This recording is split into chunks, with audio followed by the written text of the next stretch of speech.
ધોલેરામાં ભૂમાફિયાઓ સક્રિય।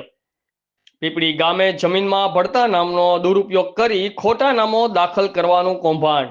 ધંધુકા પ્રાંત અધિકારીએ ખોટી રીતે દાખલ થયેલ નામો રદ કરવા હુકમ કર્યો।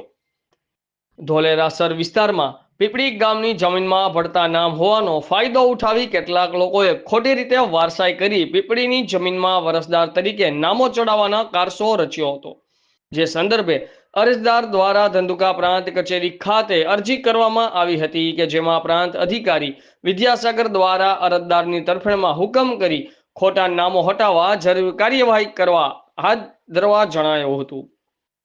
ખોટી રીતે જમીનમાં વારસાઈ કરી નામો દાખલ કરવાનો કિસ્સો બહાર આવતા ધોલેરા પંથકમાં ખળભળાટ મચી જવા પામ્યો છે। ધોલેરાના પીપળી રેવન્યુ સર્વે નંબર જૂના સર્વેવાળા જમીન તલસીભાઈ કાનાભાઈના નામે ચાલે છે, જ્યારે તલસીભાઈ ગોગલા ખાતે મરણ જતા નામો મળતા હોય કૌભાંડીઓએ ખોટા દસ્તાવેજી પુરાવો ઊભા કરી ખોટી વારસાઈ બતાવી પીપળીની તલસીભાઈ કાનાભાઈ વાળી જમીનના સાચા સીધી લીટીના વારસો હોવાનું જણાવી ગેરકાયદેસર રીતે નામો દાખલ કરવા બાબતે પ્રેમજીભાઈ તલસીભાઈએ ધંધુકા પ્રાંત અધિકારીની કચેરીમાં ફરિયાદ કરી હતી।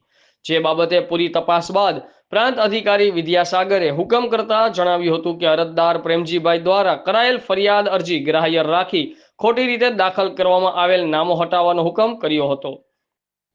જેથી અરજદાર દ્વારા ધોલેરા પોલીસ મથકમાં કરશનભાઈ તરસીભાઈ મીઠાપરા, સુરસંગભાઈ કાળુભાઈ ભાંભરિયા, રમેશભાઈ કાળુભાઈ ભાંભરિયા, જયદીપસિંહ રાજેન્દ્રસિંહ ચુડાસમા, કુલદીપસિંહ ચુડાસમા, તલાટીકમ મંત્રી ગોગલા ગ્રામ પંચાયત તમામ વિરુદ્ધ ગેરકાયદેસર રીતે મંડળી બનાવી જમીન હડપ કરવાના ષડયંત્ર રચી ખોટા સોગંદનામા, ખોટી વારસાઈ નોંધ અને ગોગલા તલાટી દ્વારા ખોટું પેઢીનામું બનાવી કારસો રચવા બાબતે પોલીસ ફરિયાદ દાખલ કરી નિષ્પક્ષ તપાસ કરવાની માંગ ઉઠવા પામી છે।